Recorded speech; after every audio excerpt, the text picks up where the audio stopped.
ကျွန်တော်ဒီနေ့ပြချင်တဲ့ plans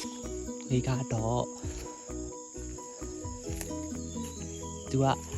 အပင်ငယ်အမျိုးအစားဖြစ်တယ်ပင်ငယ်မျိုးစားဖြစ်တယ်နောက်ပြီးတော့တောတောင်နေထဲမှာလည်းအလေးစားပေါက်တယ်နောက်ပြီးတော့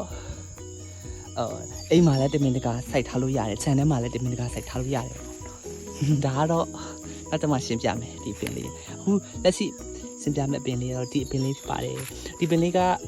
ပန်းဥပင်လို့ခေါ်တယ်ပန်းဥပေါ့နော်သူဥစားတာပေါ့နော်ပန်းဥပင်လို့ခေါ်တယ်အခြားဒေသတွေရောဘယ်လိုအမျိုးဒီပင်အမျိုးအစားကိုဘယ်လိုခေါ်လဲတော့မသိဘူးခေါ်မတူတာရှိရင်လည်း comment လေးမှာရေးပေးပါဦးဒါကတော့ပန်းဥပင်ဖြစ်တယ်ပန်းဥပင်ကိုသူကလွယ်တယ်ပေါ့နော်မြေလည်းအရန်ကောင်းတော့သူကလည်းလွယ်တယ်ဒီပန်းဥပင်ဥတောင်တိမ်မရှိဘူးဒီမဲ့တေးလေးပဲရှိတယ်ဒီဟာလေးဒီဥလေးကိုချက်သွန်ဖြူစားငှုပ်တီးနဲ့ထောင်းလိုက်ပြီးတော့စီလေးဆန်းလိုက်ရင်သမီးအရင်မိန်ပါတယ်အရင်လည်းမွေးရကျွန်တော်တော့ကြိုက်တယ်